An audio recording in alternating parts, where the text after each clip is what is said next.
прямо сейчас, под ваши аплодисменты, мы приглашаем на эту сцену первого гостя. Встречайте, заместитель председателя Совета Безопасности Российской Федерации Дмитрий Медведев.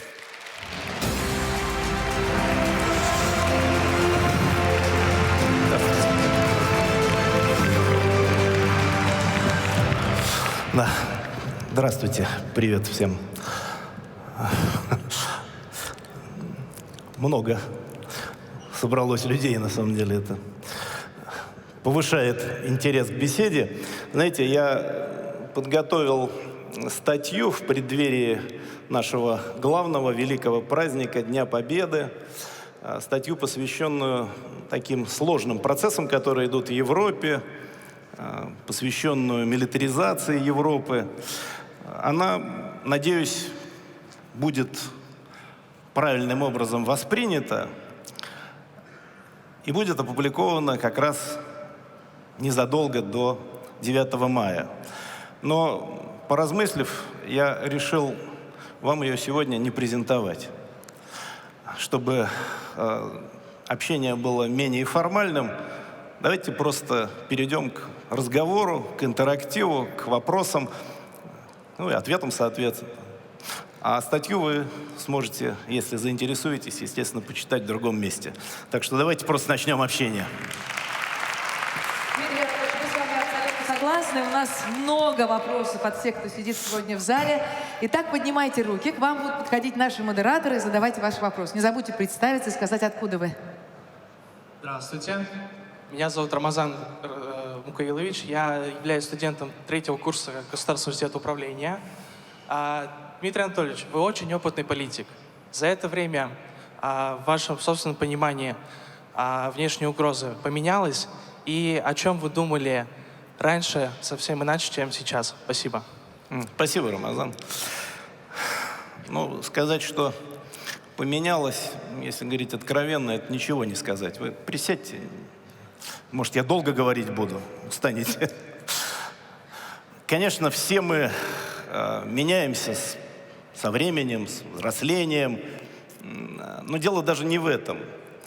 Очевидно, что после распада Советского Союза практически все мы, абсолютно подчеркиваю все, начиная от руководителей государства, ну, я тогда не занимался государственной службой, и заканчивая обычными гражданами, смотрели на наши отношения с соседями, с западным миром сквозь такие розовые очки.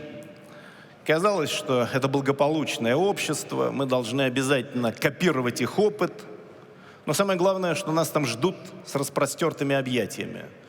Что мы близкие культуры, живем, допустим, там, с европейцами на одном материке, и все у нас получится, как принято говорить. Вот развитие событий опровергло и какие-то, наверное, мои иллюзии, как и иллюзии огромного количества людей в нашей стране. Знаете, прав оказался Александр III с его известными словами насчет того, что у России есть всего 2 союзника, и вы отлично помните, кто эти союзники – армия и флот. Еще совсем недавно, ну вот после конфликта на Кавказе, вокруг Южной Осетии и Абхазии, я, будучи президентом, пытался наладить устойчивые отношения с европейцами. И мне казалось, что они все-таки понимают наши озабоченности. Но, к сожалению, последующее развитие событий доказало обратное. Они не понимают очень многого из того, что говорим мы, не хотят нас слышать, и, если говорить прямо, желают кончины нашего государства. Кто-то в открытой форме, исходя из своих русофобских представлений, а кто-то как-то так вот аккуратненько, но тем не менее, по сути, это превратилось в основной тренд политики западного мира и особенно Европы. Знаете, я так скажу, может, это жестко прозвучит, но я, тем не менее, скажу, Наш конфликт с западным миром сегодня носит экзистенциальный характер. То есть это вопрос существования. И, к сожалению, вот у меня сейчас нет никаких иллюзий по поводу того, что будет дальше. Но об этом чуть позже. Спасибо, друзья. Следующий вопрос. Прошу вас. Дмитрий Анатольевич, здравствуйте. Я Анна Янкова, ученица предпринимательского колледжа номер 11. У меня к вам вопрос. Оттуда сразу предприниматели выходят? Вы уже сейчас какие-то? Ну, у меня направление торговое дело. Понятно. Вот, у меня вопрос. Если европейские страны ссорятся с Америкой, а Америка со всем миром, то чем это может закончиться? Коротко. Победой России. Правильно. Да. Присядьте, пожалуйста. Я чуть все-таки более развернутый ответ дам. Знаете, опять же, ну, у нас с вами разговор хоть и публичный, но вполне откровенный. На самом деле довольно забавно наблюдать за тем, как развиваются взаимоотношения между Соединенными Штатами и Европой. И дело не в том, кому мы симпатизируем. У нас свои интересы. Мы должны заниматься только своей страной, ее успехом, ее развитием, помощью гражданам нашей страны. Но то, что они как пауки в банке сейчас, честно сказать, меня радует. Я на это наблюдаю с большим интересом. Но, как принято говорить, будем смотреть и дальше. Запасайтесь попкорном. Спасибо огромное. Мы продолжаем задавать вопросы. Пожалуйста, следующий вопрос. Дмитрий Анатольевич, доброе утро. Доброе Меня зовут Романишина Вероника. Я являюсь студенткой Российского государственного университета правосудия имени Вячеслава Михайловича Лебедева. И у меня к вам следующий вопрос. Как мы все прекрасно знаем, конфликты на Ближнем Востоке, они вспыхивают и тлеют сотни лет. Хочу узнать ваше мнение, как прекратить этот пожар и какая сделка тут поможет. Спасибо. Спасибо, Вероника. Вы судьей будете? Возможно. Правильно, ответ уклончивый.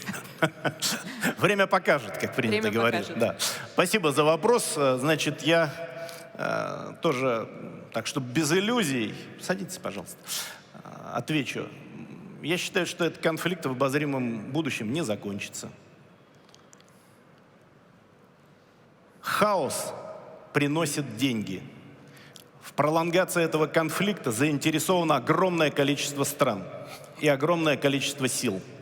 И несмотря на то, что люди, которые живут на Ближнем Востоке, страдают, тем не менее в этот пожар постоянно подбрасывают дрова или, если хотите, поливают его бензином. И поэтому этот конфликт будет развиваться, где-то затихать, где-то вспыхивать снова. Но вот сейчас то, что происходит, естественно, связано с событиями вокруг Ирана, вокруг той агрессии, которую, по сути, развязали Соединенные Штаты Америки при поддержке Израиля.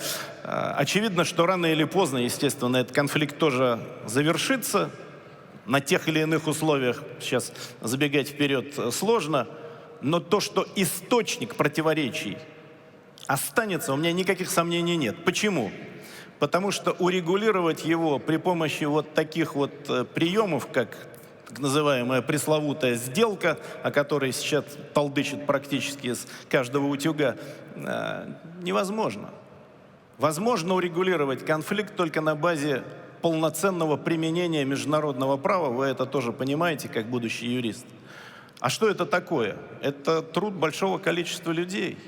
Это сложный процесс. И при этом нужно выполнять те решения, которые когда-то были приняты человечеством. И недаром ведь. Я имею в виду все резолюции, например, если говорить о палестинско-израильском урегулировании, которые принимались Организацией Объединенных Наций, начиная с 1947 года, и там впоследствии было много резолюций. Вот на чем нужно основывать переговорный процесс. А с учетом того, что в достижении окончательного примирения не заинтересовано большое количество сил, я думаю, что, к сожалению, подчеркиваю, к сожалению, конечно, конфликты на Ближнем Востоке никуда в ближайшие десятилетия не исчезнут. Нужно себе в этом отдавать отчет. Спасибо. Продолжаем наш открытый диалог, пока юристы, Дмитрий Анатольевич, Ну, доминируют. юристы всегда, так сказать, пытаются о себе напомнить. Продолжим. Здравствуйте, Дмитрий Анатольевич. Я студент Российской Привет. таможенной академии первого курса юридического факультета. Ну вот, опять юрист. Как вы считаете, геополитика – это сделка? Если да, то по каким правилам надо играть? Ну, спасибо. Значит, это, по сути, продолжение того вопроса, который только что прозвучал. Присядьте, пожалуйста. Значит, ну вот на мой взгляд, с учетом моего опыта, это никакая не сделка. Когда геополитические процессы, процессы урегулирования пытаются представить как сделку, используя вот этот термин «deal», значит, на мой взгляд, это просто упрощение и вульгаризация международной жизни, поскольку приемы торговли очень редко срабатывают в международных отношениях. Да, что-то на что-то можно обменять, но это только в очень ограниченном масштабе. Базарные схемы в геополитике не работают. Они могут приносить кому-то деньги, они могут быть основой для каких-то, так сказать, обсуждений, но урегулирование на базе сделки совершить невозможно. Ну вот вы юрист, я напомню вам и всем присутствующим вообще, как понимается сделка в гражданском праве.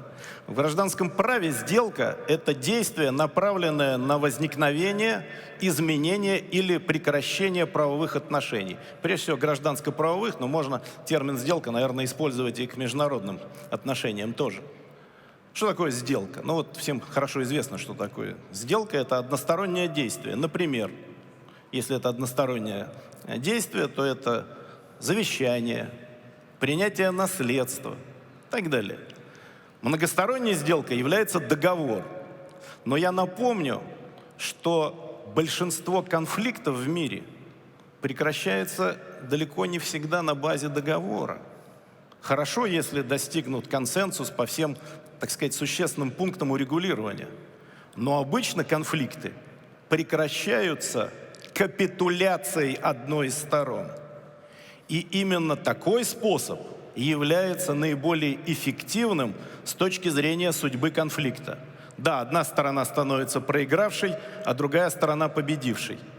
А вот эти все манипуляции со сделками, по сути, ведут к чему? Что в какой-то момент конфликт снова вспыхнет с новой яркой такой вспышкой.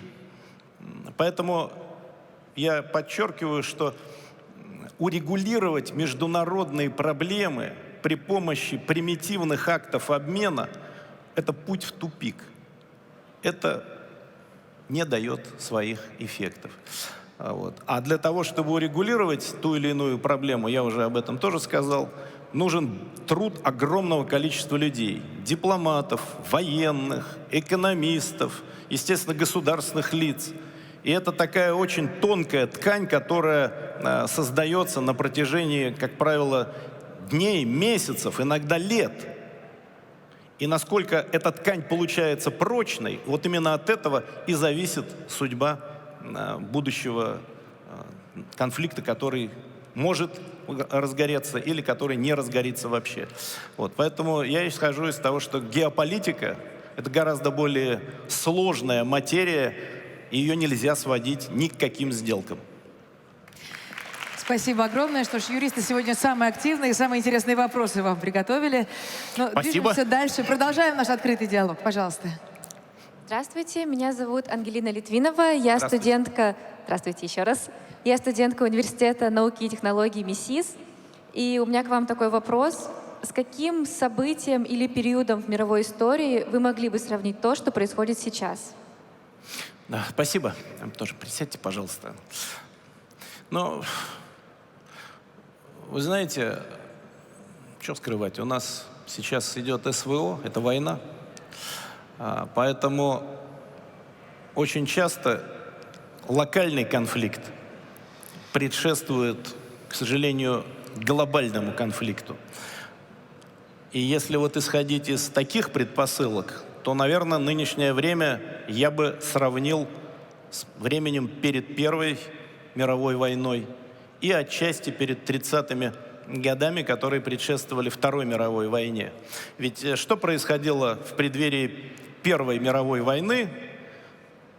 По сути, человечество до того не вело полноценных глобальных войн. Да, были такие крупные кампании, в том числе, там, допустим, кампания Наполеона, которая закончилась, как известно, разгромом наполеоновской армии. Но это было в другую эпоху. А во время Первой мировой войны человечество уже создало танки, самолеты, современную артиллерию по тем временам, отравляющие газы.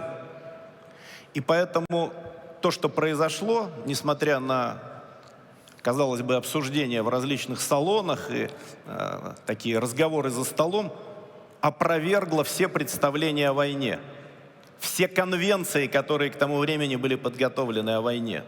Война превратилась в мясорубку, и сама Европа себя наказала.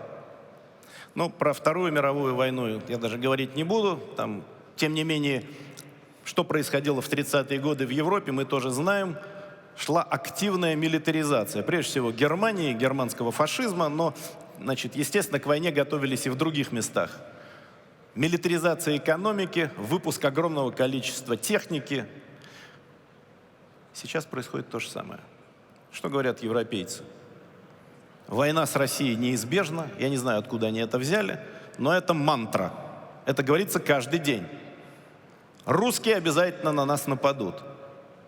Ни в одном из выступлений российских политических деятелей, ни в одном из заявлений, ни в одном из документов, которые принимала Россия, не говорится о необходимости каких-либо конфликтов с Европой.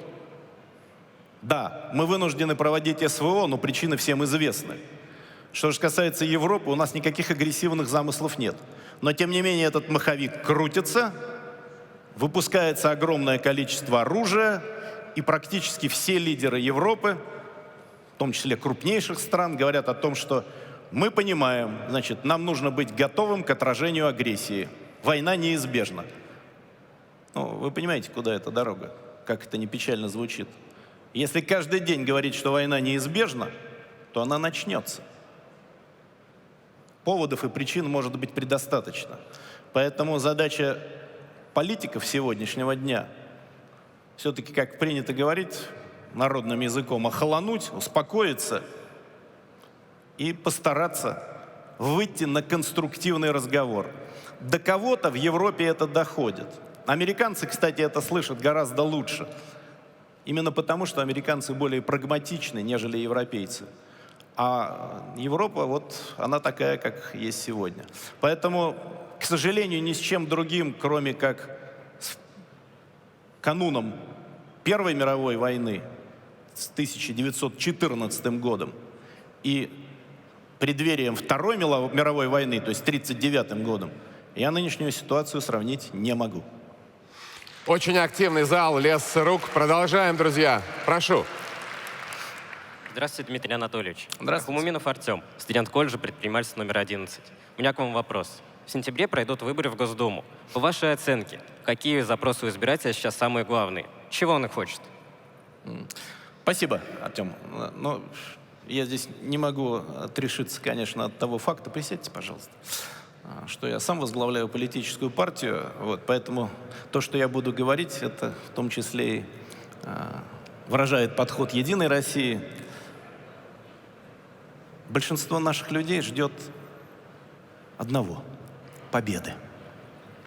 Это самое главное. И завершение военной кампании. Для того, чтобы это получилось, нужно еще немало сделать, как на фронте, так и в тылу.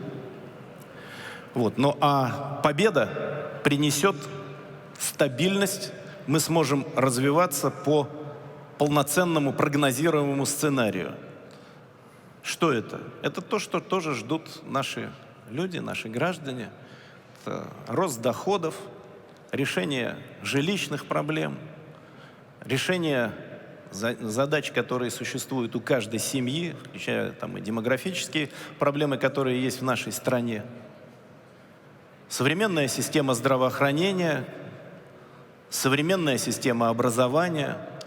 Так что задачи остаются прежними. Но для того, чтобы все эти задачи решать, необходима стабильность и безопасность. А она может быть достигнута только в случае достижения цели специальной военной операции. Спасибо огромное за такой развернутый ответ. Мы продолжаем наш открытый диалог. Пожалуйста, следующий вопрос.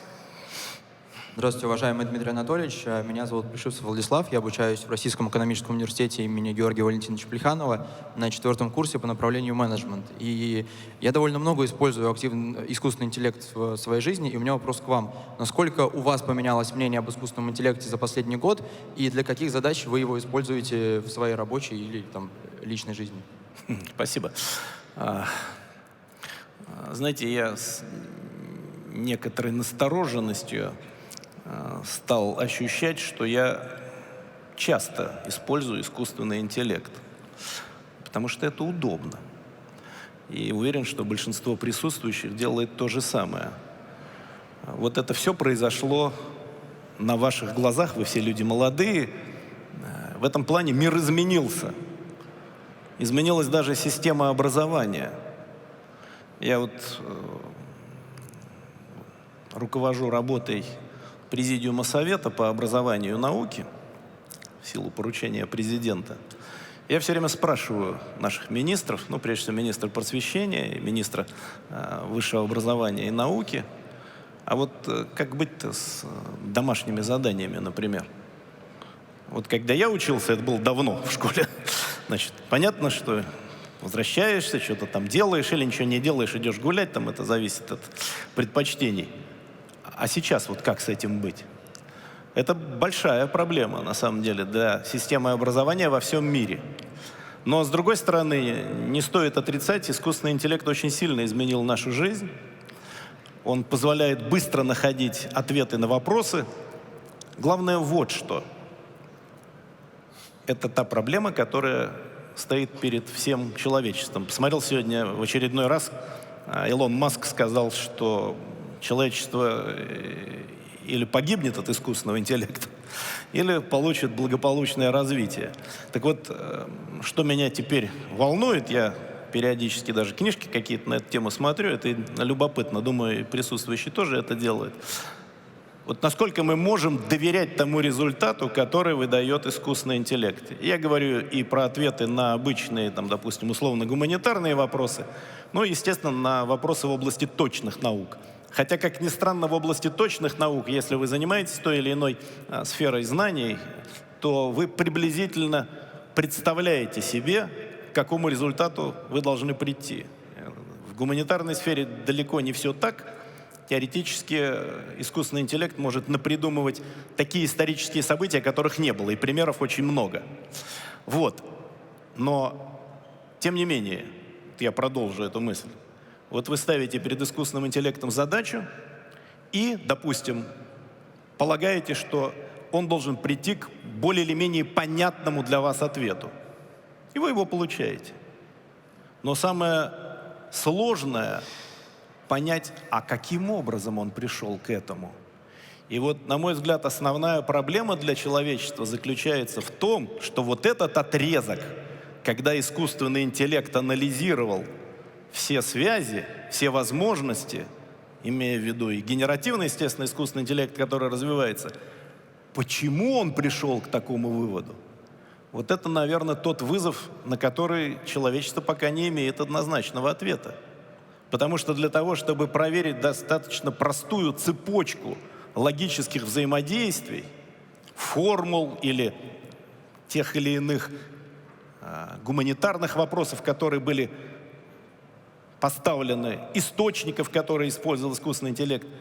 Вот чтобы проверить любой ваш запрос, потребуется труд большого количества людей. И мы этого не делаем. Мы просто доверяем тому результату, который получили. Вот верификация результатов искусственного интеллекта — это, мне кажется, основной вызов, который стоит перед человечеством в области AI. И если мы сможем правильным образом верифицировать результаты, тогда искусственный интеллект будет приносить пользу. Вы же понимаете, сейчас в искусственному интеллекту отдаются управление самыми разными процессами, даже критическими технологиями. Я не имею в виду даже войну машин, появление терминаторов и так далее, а просто управление большими процессами. Вот если такие вещи доверяются, мы должны быть уверены в результате. Именно поэтому Россия одна из стран, которая развивает свои системы искусственного интеллекта. Кстати, таких групп стран, наверное, там до 5 штук. Вы сами знаете, о чем идет речь. Это и Соединенные Штаты Америки, Китайская Народная Республика, что-то там есть, как я понимаю, во Франции, что-то есть там вроде в Британии, и наша страна. Ну и в арабском мире тоже там определенные вещи удается создать. А так больше практически ни у кого этих технологий нет. Но нам нужны свои технологии искусственного интеллекта. Поскольку мы с вами понимаем, и я только что об этом сказал, заложить в систему поиска можно все, что угодно, а понять будет сложно. Поэтому я за искусственный интеллект, но относиться к нему нужно настороженно. Спасибо. Продолжаем задавать вопросы. Рожденный, уверен, естественным интеллектом. Прошу. Надеюсь. Пожалуйста. Добрый день. Меня зовут Федорова Елизавета. Я ученица 9 А класса МБОУ школы «Квантум» города Звенигород. У меня к вам такой вопрос. Движение невозможно без проб и ошибок. Но как перестать бояться ошибаться? Поделитесь личными правилами, пожалуйста. Спасибо. Назову 3 правила. Первое и главное. Ошибок желательно не совершать. Второе правило. При принятии решений нужно отрешиться от всех эмоций. Скоропалительные решения ведут к ошибкам. И третье правило. Если ошибка все же совершена, то прежде всего нужно признаться в этой ошибке самому себе. Это, кстати, бывает иногда. Не просто человек склонен оправдывать свое поведение, свои выводы, базу данных, которую он использовал. А в некоторых случаях, что особенно сложно, это нужно сделать публично, среди коллег или даже среди неопределенного круга лиц. Вот. Поэтому вот такими 3 правилами я стараюсь руководствоваться. Вот. Но это не значит, что я не совершал ошибок. Вы все знаете известную с древних времен максимум о том, что не совершает ошибок только тот, кто ничего не делает. Но нужно спокойно относиться к этому и стараться их не совершать. Спасибо. Спасибо большое, Дмитрий Анатольевич. Абсолютно с вами согласна. И запомним ваши 3 золотых правила. Дорогие друзья, не бойтесь ошибиться, поднимайте руки и задавайте ваши вопросы. Пожалуйста, Прошу. следующий вопрос. С левой стороны. Дмитрий Анатольевич, здравствуйте. Меня Здравствуйте. зовут Болдырева Татьяна, я из города Москва. У меня к вам такой вопрос. Считалось, что США всегда старалась выступать неким посредником при решении каких-то сложных конфликтов. Как вы считаете, справляется ли сейчас Америка с этой ролью? А вы как считаете? Я думаю, что не очень. Я с вами полностью согласен. Спасибо. Да, пожалуйста. Да, но раз вы спросили, я все-таки чуть подробнее. Тоже присядьте, пожалуйста. Но вряд ли с такой ролью вообще легко справиться. Не существует патентованных посредников, хотя многие на эту роль претендуют. Вряд ли можно считать, что страна, которая ворует президентов и начинает конфликты вот так, может выступать эффективным посредником во всех ситуациях. Я прекратил 9 или 10 войн. Ну, мы сами понимаем, что это все значит. Слова известного политика сегодня. Проблема в том, что практически все эти конфликты заново возобновились. Но, тем не менее, я не могу отрицать и другого. Как минимум, нынешняя администрация Соединенных Штатов, администрация Дональда Трампа, пытается что-то делать на этом направлении. Потому что достаточно вспомнить предыдущую демократическую администрацию Байдена. Она просто запрягала колесо войны или упряжку войны, значит, и финансировала конфликт в максимальной степени, потому что основные дотации, основные перечисления Украине были сделаны все-таки в период администрации Байдена. Да, огромные деньги, недаром Трамп об этом говорит. Вот, поэтому они стараются это делать. Насколько это эффективно, ну, во-первых, есть реноме, о котором я сказал, самих Соединенных Штатов. Во-вторых, скажем прямо, на мой взгляд, американская администрация сейчас находится между молотом и наковальней, где под молотом я подразумеваю Конгресс Соединенных Штатов Америки, а под наковальней позицию Европы. И вот между этими двумя элементами находится администрация. Поэтому она не свободна в своих, так сказать, подходах, даже при том, что действующий президент США говорит о том, что вот он недоволен Европой, что Европа не предпринимает там каких-то усилий. Кстати, многие оценки, которые делает Трамп и его команда, там тот же самый вице-президент Венс, они совпадают, например, вот с моими ощущениями применительно к Европе. Они увидели слабые места Европы. Вот. Но сказать, что мы в лице Соединенных Штатов имеем такого абсолютного медиатора, я, конечно, не могу. Но подчеркиваю, то, что они пытаются этим заниматься, само по себе неплохо, поскольку они прагматичные люди. И даже вчерашний разговор нашего президента Владимира Владимировича Путина с Дональдом Трампом это подтверждает. Так что поживем, увидим. Спасибо. Дмитрий Анатольевич, не могу не спросить о ваших личных профессиональных задачах, которыми заняты прямо сейчас. По поручению нашего президента вы занимаетесь комплектованием вооруженных сил, военнослужащими по контракту и обеспечением наших доблестных военных техникой, вооружениями. Как обстоят дела на этих направлениях? Спасибо, Жень. Ну, я действительно по поручению главы государства и верховного главнокомандующего занимаюсь и комплектованием вооруженных сил, то есть нашими ребятами, которые заключают контракты, идут на фронт, и вопросами поставки так называемых особо востребованных образцов вооружений. Два слова об этом, но при понимании того, что это темы закрытые, я, тем не менее, некие вещи скажу, важные. Ну, во-первых, по комплектованию вооруженных сил мы исходим из тех соображений, которые на эту тему представляет Министерство обороны, Генеральный штаб.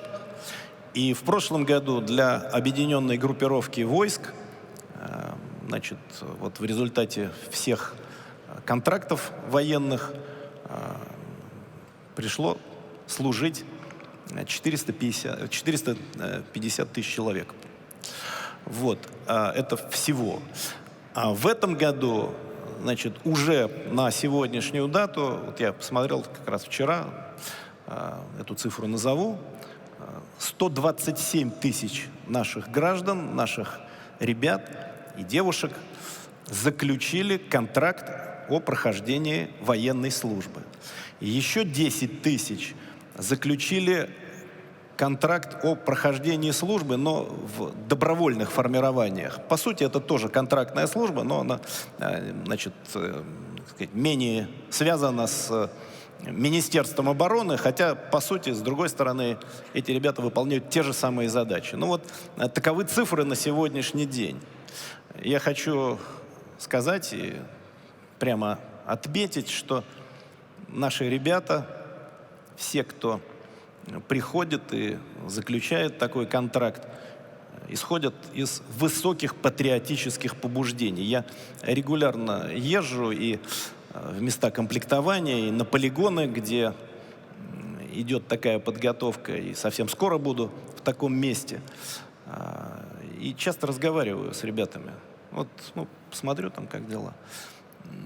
Знаете, некоторые вещи меня поражают. Вот их невозможно слушать без внутреннего удивления и, ну, эмоций, которые в этот момент на меня,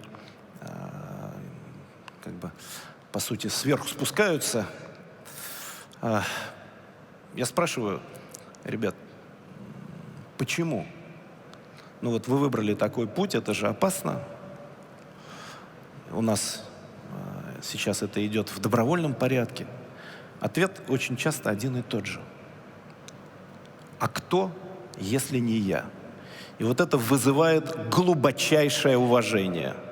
И само мужество, и то, что наши граждане, молодые и не очень, по зову сердца идут защищать нашу отчизну. Огромное им за это спасибо и низкий поклон. Вот, ну а применительно к вооружениям, потому что ни один конфликт, ни одна военная кампания не обходится без современных вооружений. И сегодня наши враги признают, что в результате того переоснащения, которое наша оборонная промышленность получила за последние годы, она очень сильно изменилась. Это касается всей номенклатуры, начиная от традиционных видов вооружения и заканчивая самыми современными и закрытыми образцами. Вот. И, ну, я только один пример приведу, который, естественно, тоже у всех на виду и на слуху. К моменту начала специальной военной операции наша отрасль беспилотных летательных аппаратов была очень отсталой. Мы точно были где-то там на окраине. Но за несколько лет буквально в результате слаженной работы Министерства обороны, Министерства промышленности, а самое главное коллективов оборонных предприятий, инвестиций, которые были сделаны, мы получили совершенно другую отрасль. Причем она сегодня включает в себя всю линейку беспилотных летательных аппаратов, начиная от маленьких коптеров и FPV-дронов и заканчивая самолетными БПЛА, огромными, которые имеют разные задачи. По сути, все это было сделано с нуля. И я когда тоже вот общаюсь с разработчиками, там же очень разные люди. Есть огромные концерны, предприятия, которые этим занимаются. А есть, по сути, такие предприятия малые, которые... Народный ВПК. Народный ВПК, гаражные, по сути, образцы, которые оказались очень удачными, теперь тиражируются, покупаются, и которые хвалят бойцы, находящиеся на фронте.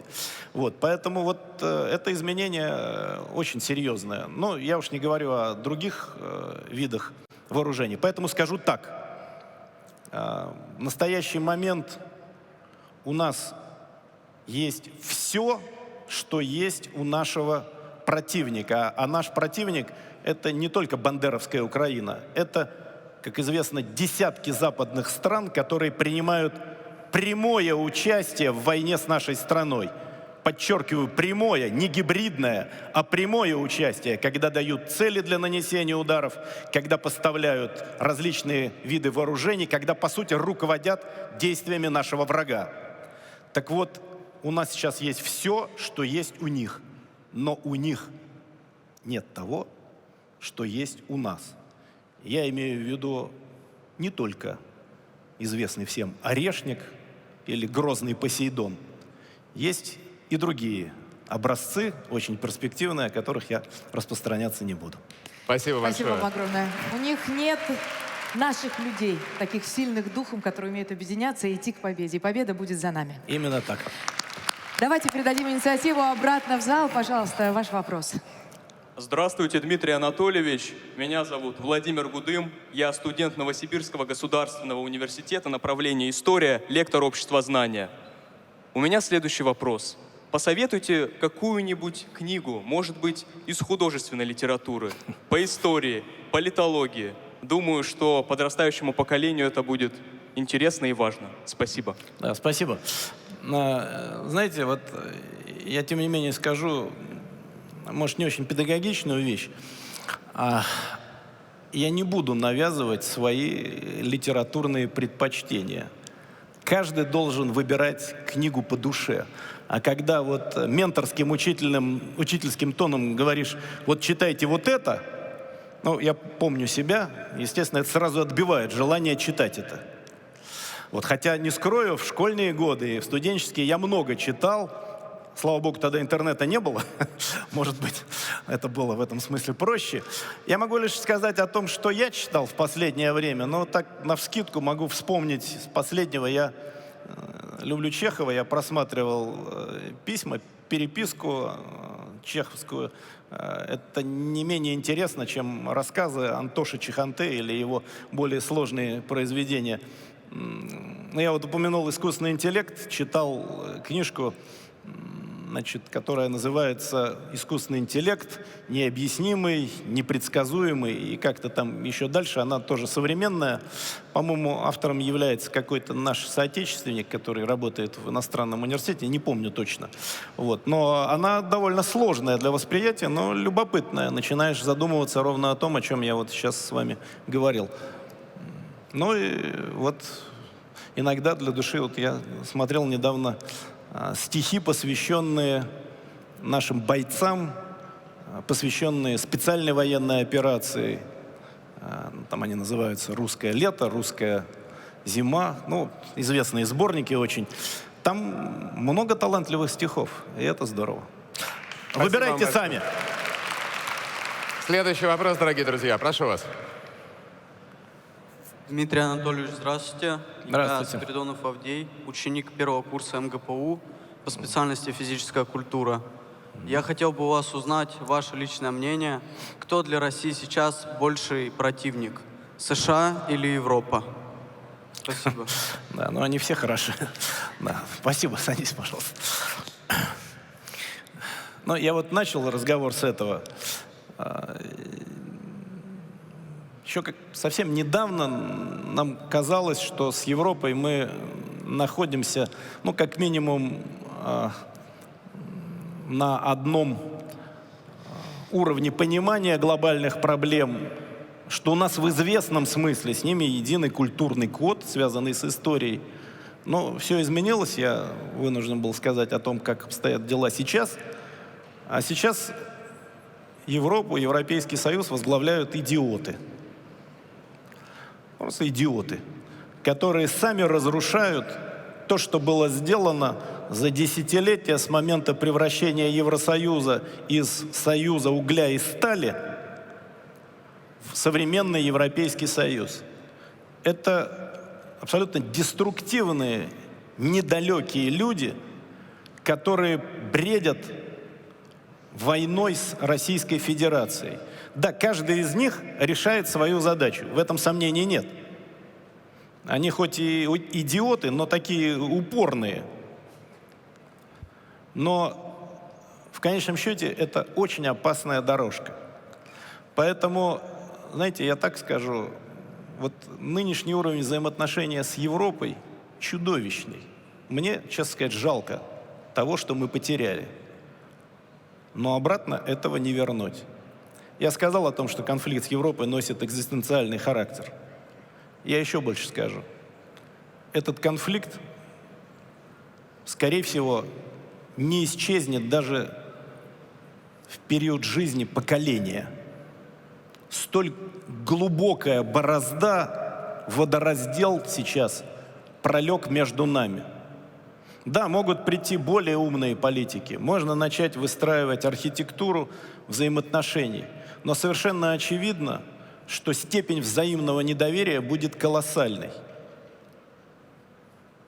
Так что с точки зрения человеческой жизни, на мой взгляд, может, я пессимист, конфликт с Европой навсегда.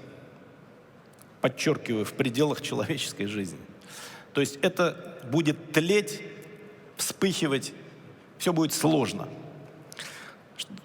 Америка наш такой основной геополитический соперник. У нас всегда с ними были очень сложные отношения, все это знают отлично. И в советский период, и в постсоветский период, и даже в период там каких-то упрощений и улучшений. И я сам этим занимался, как известно, там в определенный период. Но это все оказалось недолговечным. Но вопрос не в этом. Мы с вами понимаем, что такое Соединенные Штаты Америки. Боеголовки их стратегических ядерных сил нацелены на нас, наши боеголовки нацелены на них. Это как бы определяет то, значит, вокруг чего строятся взаимоотношения. И тем не менее, даже несмотря на это, американцы более прагматичные люди, чем современная политика европейцев, чем подходы современных вот этих вот ЕСовских дегенератов. Они смотрят на наши взаимоотношения под прагматическим углом. Это в известном смысле нас ну, как бы укрепляет в уверенности в том, что с ними можно развивать отношения. В чем я вижу прагматизм? Да, я сказал, что геополитика — это не сделка, но в то же время экономические отношения никто не отменял. Американцы хотят зарабатывать деньги, они всегда хотят их зарабатывать и на всем хотят их зарабатывать. Вокруг этого можно строить отношения. И в этом смысле наши отношения с Соединенными Штатами, с нынешней администрацией, с господином Трампом носят прагматичный характер. Это очень хорошо. Поэтому вот такова моя оценка Европы с одной стороны и Соединенных Штатов в современном мире и наших взаимоотношений с ними. Спасибо большое, Дмитрий Анатольевич. У нас осталось не так много времени, как бы хотелось для разговоров с вами, но если вы не против, продолжим. Да, пожалуйста. Пожалуйста, вопрос.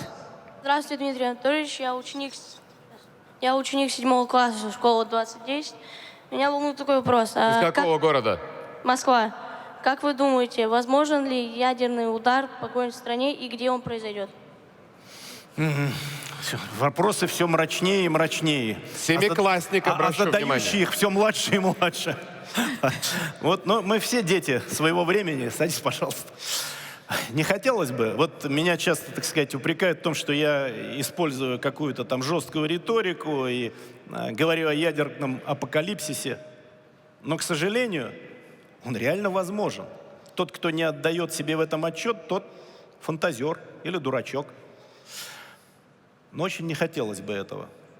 Я напомню, что единственной страной, которая когда-то использовала ядерное оружие, были Соединенные Штаты Америки. И сколько бы они сейчас ни говорили о том, что вот такая угроза, сякая угроза, вот из Ирана исходит угроза, они бомбу могут создать.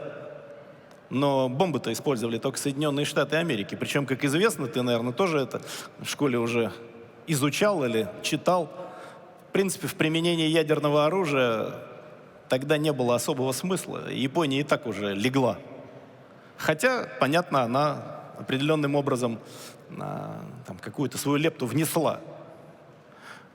Поэтому говорить о том, кто первый применит, бессмысленно.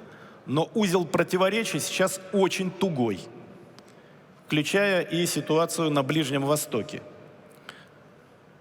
Вот Соединенные Штаты говорят о том, что Иран стремится к получению ядерного оружия. У нас нет таких данных, Иран это отрицает. Но даже если бы это было так, вот почему одной стране на Ближнем Востоке, которая, кстати, не присоединилась к договору о нераспространении ядерного оружия, я Израиль имею в виду, можно иметь ядерное оружие, а соседям нельзя. Вот кто бы ни был у власти, эта ситуация всегда им будет казаться несправедливой. Вот. И в этом заложен очень серьезный конфликтный потенциал. Поэтому, знаете, вот я могу всем сказать, не дай нам Бог, конечно, стать свидетелями подобных событий, но исключать их нельзя и готовиться к ним нужно. Именно для этого у нас в нашей стране и существует триада ядерных стратегических сил. И она поддерживается, как принято говорить, в надлежащем состоянии. Спасибо большое. Спасибо. Дорогие друзья, есть еще несколько минут. Прошу задавать свои вопросы. Пожалуйста. Видим вас. Можно не только про ядерное оружие. Здравствуйте, мы справа. Справа. Угу. Да, вижу. Здравствуйте, меня зовут Тимошин Елисей, я ученик 11 класса Куменской СОШ номер 1. У меня есть такой вопрос. Что бы лично вы добавили в школьную программу? Ну, знаете, я, ребят, не настолько хорошо разбираюсь в школьной программе. Я, в общем, не так часто обращаюсь к ней. Меня, правда, недавно попросили, действительно попросили с учетом, ну, моего опыта некоего и того, что я все-таки правом занимался много и в прежней жизни, и в нынешней жизни, выступить в качестве главного редактора учебника по обществознанию. Ну, не знаю, насколько он удачным получился, вам судить. Вот. На мой взгляд, он менее скучный, чем был до этого. Ну, потом соберем отзывы и поговорим об этом более подробно. Что касается того, что нужно добавить, вот я лучше о другое спрошу. А чего не хватает? Вот тогда я могу высказаться на эту тему. Чего вы-то хотели бы там видеть, чего нет?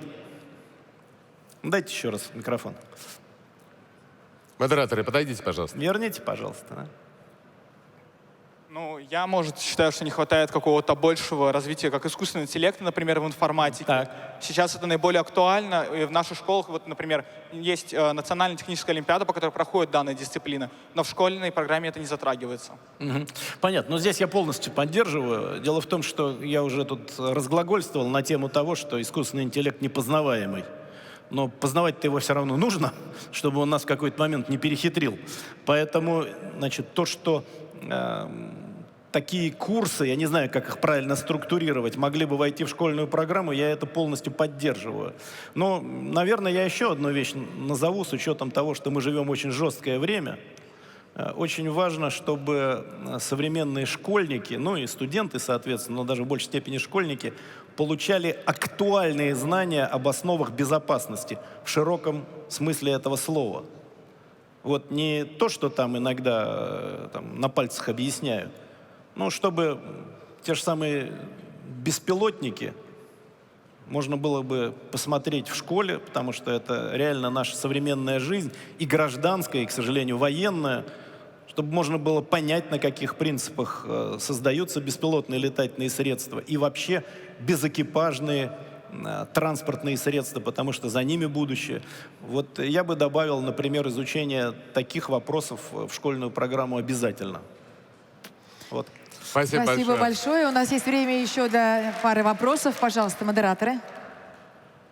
Дмитрий Анатольевич, здравствуйте. Меня зовут Максим Ваксения. Я студентка второго курса Российского университета дружбы народов, направление юриспруденция и политика.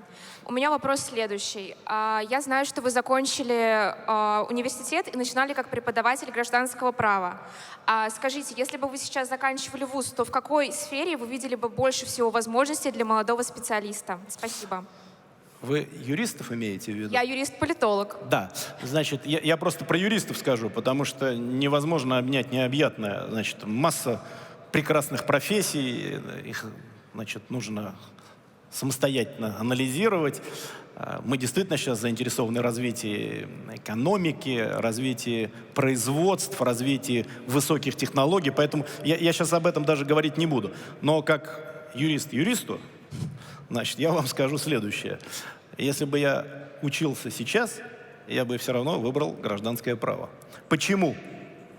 Потому что тот, кто знает гражданское право, знает экономику любого общества.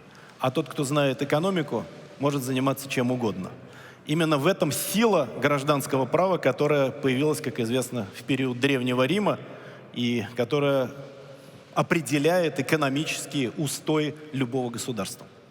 Спасибо. Спасибо огромное. Знаем, что время вышло, но давайте еще один вопрос успеем принять. Давайте, очень много их сегодня. Прошу вас. Пожалуйста. Здравствуйте, меня зовут Волчко Виктория, я студентка Забайкальского государственного университета, учусь я на педагога русского и литературы. Во, как здорово. Да. И у меня к вам следующий вопрос. А что же ждет наше поколение в будущем? Какой интересный вопрос. Какой интересный вопрос. Я надеюсь, что счастье. Мы тоже надеемся. И С хорошим знанием русского языка. И хороший русский язык.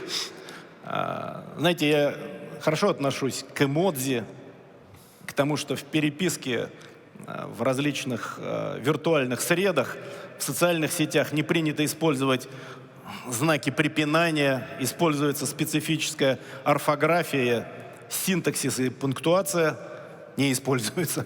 Но на самом деле русский язык знать надо. Русский язык прекрасен. Спасибо огромное, Дмитрий Анатольевич. Ваши аплодисменты. Заместитель председателя Совета Безопасности Российской Федерации Дмитрий Медведев на марафоне «Знания первые». Спасибо. Удачи всем. Будьте здоровы. Берегите себя. До свидания. Спасибо вам Спасибо большое. огромное. Очень откровенный, живой разговор. Мне кажется, да. Спасибо. До свидания.